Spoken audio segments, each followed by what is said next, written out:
सभी को जय श्री राम।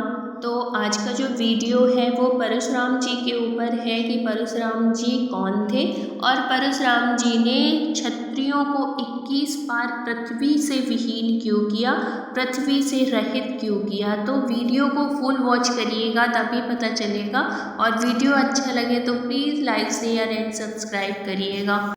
तो परम तपस्वी, ब्रह्म ज्ञानी और परम क्रोधी भगवान परशुराम जी भगवान विष्णु के अवतार कहे जाते हैं। और परशुराम जी के अवतार में भगवान ऋषि जमदग्नि और माता रेणुका के पुत्र और महर्षि ऋचि के पौत्र हैं, जो कि परम ज्ञानी, तपस्वी और अपने मातृ पितृ भक्त थे। ये परशुराम जी कभी भी कुछ भी कह दें, इतने आज्ञाकारी थे कि उनके कहने पर वो अपना माता का सिर भी काटने को तैयार थे। और उन्होंने परीक्षा लेने के लिए महर्षि जमदग्नि ने जब माँ का सिर काटने के लिए कहा तो उन्होंने एक पल की भी देरी नहीं की और माँ का सिर काट कर दे दिया। इतने आज्ञाकारी थे भगवान परशुराम जी, एक क्षण की भी देरी नहीं की।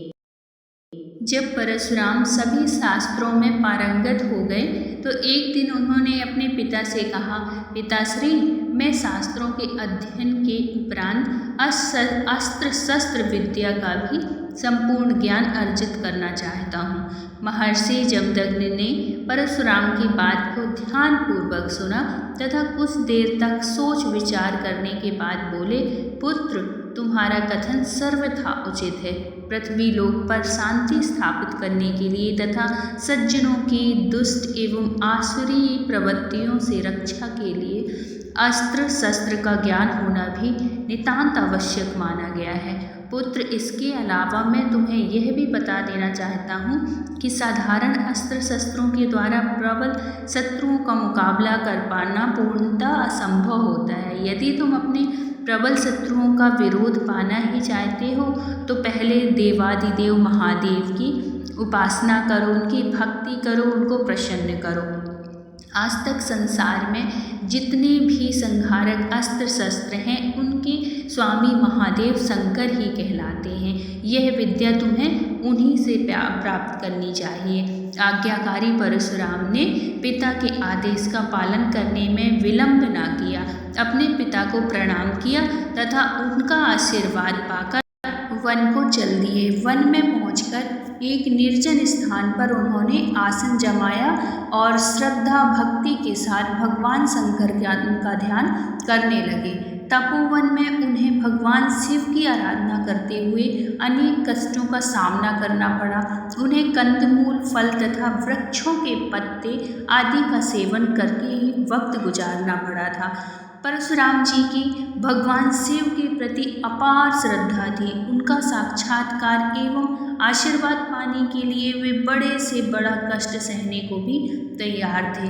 अपने लक्ष्य में कामयाबी हासिल करने के लिए वे पूरे मनोयोग से साधना में जुटे रहे। उनके तपोबल से हिंसक जंगली पशु भी उनके वश में होकर अनुकूल आचरण करने लगे। प्राकृतिक आपदाओं को झेलते हुए भी वे भगवान शिव की उपासना में लगे रहे। परशुराम जी के सामने एक ही लक्ष्य था, भगवान शंकर को प्रसन्न करने का, उनका आशीर्वाद और दिव्य अस्त्रों का संपूर्ण ज्ञान प्राप्त करना। आखिरकार एक दिन भगवान शंकर उनकी घोर तपस्या से प्रसन्न होकर आशीर्वाद देने के लिए, दर्शन देने के लिए उनके सामने प्रकट हो जाते हैं। तो परशुराम जी कहते हैं कि भगवान, यदि आप मेरी श्रद्धा भक्ति और तपस्या से प्रसन्न हैं तो मुझे वरदान दीजिए कि मुझे संपूर्ण दिव्य अस्त्र शस्त्रों का ज्ञान प्राप्त हो तथा मैं उनका आवाहन करते ही उन्हें अपने अनुसार बनाकर उनसे लाभ प्राप्त कर सकूं, उनका लाभ उठा सकूं और शत्रुओं का नाश कर सकूं। तो भगवान भोलेनाथ कहते हैं, परशुराम, जैसा तुम चाहते हो वैसा ही होगा और तुम्हारे सामने कोई से भी शत्रु तुम्हारा मुकाबला नहीं कर सकेंगे। उनके महाविनाश के लिए मैं तुम्हें एक महान प्रलयकारी अस्त्र परसों मतलब जिसको हम फरसा बोलते हैं ना, वही भोलेनाथ ने उनको प्रदान किया। और उसके साथ साथ एक महाविशाल धनुष जिसका नाम था अजगर, वो भी प्रदान किए। इसके साथ ही उन्होंने कहा कि मैं आशीर्वाद देता हूँ कि शीघ्र ही तुम्हें तमाम जितने भी दिव्य अस्त्र शस्त्र हैं सभी का ज्ञान हो। इसके अलावा वो उनको एक बात और बताना चाहते थे कि अजगर नामक जो धनुष था वो बहुत ही महाविशाल और भयंकर धनुष था। बहुत उससे विशाल धनुष कोई हुआ ही नहीं आज तक। केवल तो उन्होंने एक उनके सामने एक शर्त रखी कि ये जो अजगर नाम का ये जो धनुष है इसको या तो तुम उठा सकते हो या तो मैं उठा सकती हूँ, मतलब सिर्फ भोलेनाथ या परशुराम या कि जिसमें कि भगवान का अंश होगा, इन तीन के अलावा कोई नहीं उठा सकता। फिर भगवान भोलेनाथ कहते हैं कि इसका उपयोग तुम सिर्फ लोक कल्याण के लिए ही करना। तो परशुराम जी कहते हैं जैसी आपकी आज्ञा भगवान, मैं आपको वचन देता हूँ कि भूल कर भी कभी इसका दुरुपयोग नहीं करूँगा। मैं आपसे प्राप्त प्रत्येक दिव्य अस्त्र एवं शक्तियों का आवाहन एवं उपयोग लोक कल्याण के लिए ही करूँगा। यह कहते हुए जैसे ही परशुराम जी ने दिव्य अस्त्रों को संभाला, महादेव जी अंतर्ध्यान हो गए। फिर परशुराम जी प्रसन्न मन से अपने आश्रम लौट आए। आश्रम पहुंचने पर उनके मन में इच्छा हुई कि अपने माता पिता के चरण स्पर्श करके उन्हें अपने दिव्य अस्त्रों के विषय में सारी बातें बताएं, उनसे आशीर्वाद प्राप्त करें। लेकिन ईश्वर को तो कुछ और ही मंजूर था। जैसे ही परशुराम थोड़ा आगे बढ़े, उन्हें पता चला कि उनकी अनुपस्थिति में क्षत्रिय राजा सहस्त्रबाहु अर्जुन ने उनके पिता महर्षि जमदग्नि की हत्या कर दी है।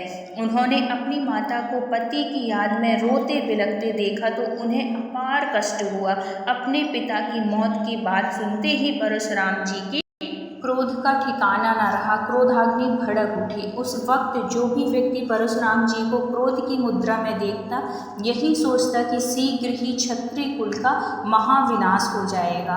किसी भी मनुष्य में इतना साहस नहीं था कि उनके क्रोध को शांत कर सके। उन्होंने आगे बढ़ माता को धीरज बंधाते हुए उनके सम्मुख दृढ़ प्रतिज्ञा की। अपने पति की मौत के दुख के कारण मेरी माता ने रुदन करते हुए जितनी बार आंसू बहाए हैं, मैं उतनी ही बार इस पृथ्वी को क्षत्रियों से विहीन करने की प्रतिज्ञा लेता हूँ। ऐसा प्रतिज्ञा की क्योंकि वो अपने माता पिता से बहुत प्यार करते थे। इसके बाद परशुराम जी ने अपनी प्रतिज्ञा को निभाते हुए 21 बार पृथ्वी को क्षत्रियों से रहित किया था। परशुराम जी के पितामह महर्षि ऋचिक शांत स्वभाव के थे। उन्हें भी अपने पुत्र की मौत का भारी दुख था, लेकिन उनके साथ ही उनकी आँखों के सामने जो भीषण नरसंहार परशुराम जी के द्वारा किया जा रहा था, उससे भी उन्हें बड़ा कष्ट हो रहा था। उन्होंने तो कभी ऐसे खून खराबे की कल्पना ही ना की थी। एक दिन महर्षि ऋचिक परशुराम जी को बुलाते हैं और परशुराम जी भी अपने माता पिता से भी कहीं ज़्यादा सम्मान करते थे पितामह का, मतलब अपने दादाजी का, महर्षि ऋचिक का। उन्होंने अपने दिव्य अस्त्र शस्त्र रखकर पितामह के चरणों में प्रणाम कर कहा, मेरे लिए क्या आदेश है पितामह?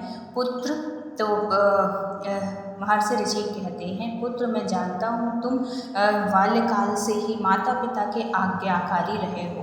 तुमने उन्हें कभी कोई कष्ट नहीं दिया है। आज तुमसे क्षत्रिय कुल का जो भी विनाश किया है वह प्रतिशोध की भावना से ही किया है।